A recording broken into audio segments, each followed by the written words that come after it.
Կան զեկուցողը Հայաստանի Հանրապետության Վերահսկիչ պալատի խորհրդի անդամ Լիլիթ Գևորգյանն է։ Գագիկ Ջանգիրյան, համեցեք պարոն Ջանգիրյան։ Տիկին Գևորգյան, մի հարցը ձեզ, մեկը Տիկին Նաղդալյանին։ Տիկին Նաղդալյան, մենք չենք քննարկել նախորդ տարվա Վերահսկիչ պալատի հաղորդումը, հաստատում ենք նոր տարվա ծրագիրը։ Բայց ինչ գիտենք, այնտեղ ինչ են արել, ինչ խորությամբ, ինչ մակարդակով, որ ոլորտում են թերացել, որտեղում են, չգիտեմ, գերակատարել։ Այս խայտարակ բան է, այս մեկ։ Երկրորդ, հիմա ձեզ Տիկին Գևորգյան։ Բա դուք ձեր Իշխան Զաքարյանի հետ միասին խմբակցություններից պատգամավորներ էիք խնդրել, կցել էին ձեր Վերահսկիչ պալատին, այսպես ասած, խորհրդի նիստերին հրավիրում էիք։ Ինչ եղավ, այն մի, այսպես, աղմկահարույց քննարկումից հետո այդ սաղ փլուզվեց։ Բա ինչ եղավ, արդեն տարի ու կես է ոչ մի խորհրդի նիստ կամ դուք չեք անում, կամ էլ մենք չենք հրավիրվում։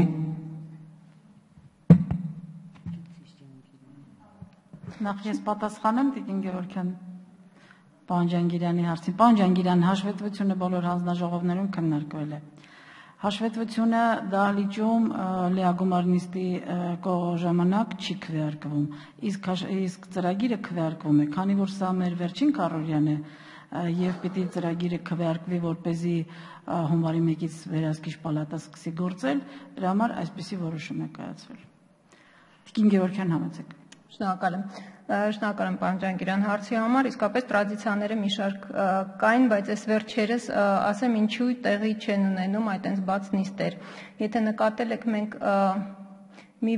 մոտեցում էինք որդեգրել, որ տարվա ընթացքում վերահսկողությունը շարունակում ենք, ասինքն տարվա սկզբին բացում էինք եւ տարվա, ասենք դեկտեմբերի 31-ին ավարտում էինք վերահսկողությունը իր դիտարկումներով եւ վերլուծություններով, ստուգման պահը չանտեսելով այդ օրենսդրության պահանջը 24 օր ստուգումը բուն, բայց վերլուծությունները երկարատև էին։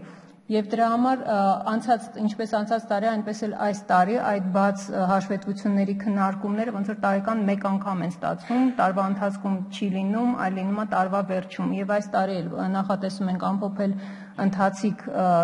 թեմաները, 14 թվականի ծրագրում ընդգրկված թեմաները մոտավորապես դեկտեմբերի կեսերին կամփոփվեն եւ երևի արդեն բաց նիստերը կլինեն հունվարին ու անպայման կհրավիրված կլինեք բոլոր քննարկումներին։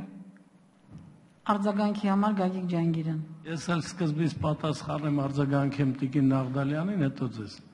Նախ որ վերջինիսն է, ես էլ գիտեմ, որ առանց ծրագիրը հաստատելու չեն կարող աշխատել, բայց դա արդարացում չի, որ մենք չենք լսել։ Առավել ևս որ հանձնաժողովում քննարկումը մի բան է, լիագումար նիստում երկրորդն է։ Հիմա ձեզ Տիկին Գևորգյան։ Գիտեք, ես դժվարանում եմ հավատալ, որովհետև դուք ոլորտային ուսումնասիրություններ եք կատարում եւ ոլորտային զեկույցներ եք ներկայացնում։ Այդ զեկույցները հաստատում եք ձեր խորհրդի նիստերում, չէ՞։ Այդպես է։ Այսինքն դուք առնվազն քանի ոլորտում զեկույց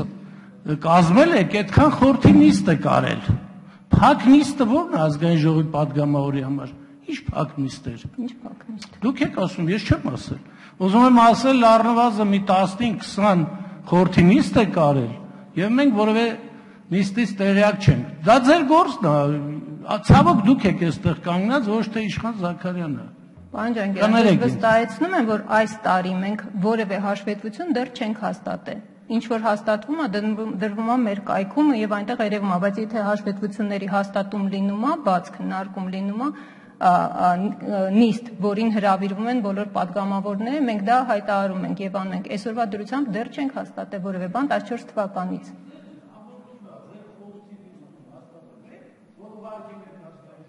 Տարեկան ծրագիրը, նախագիծը, այո, քննարկվել է։ Բա իհարկե, դա եղել է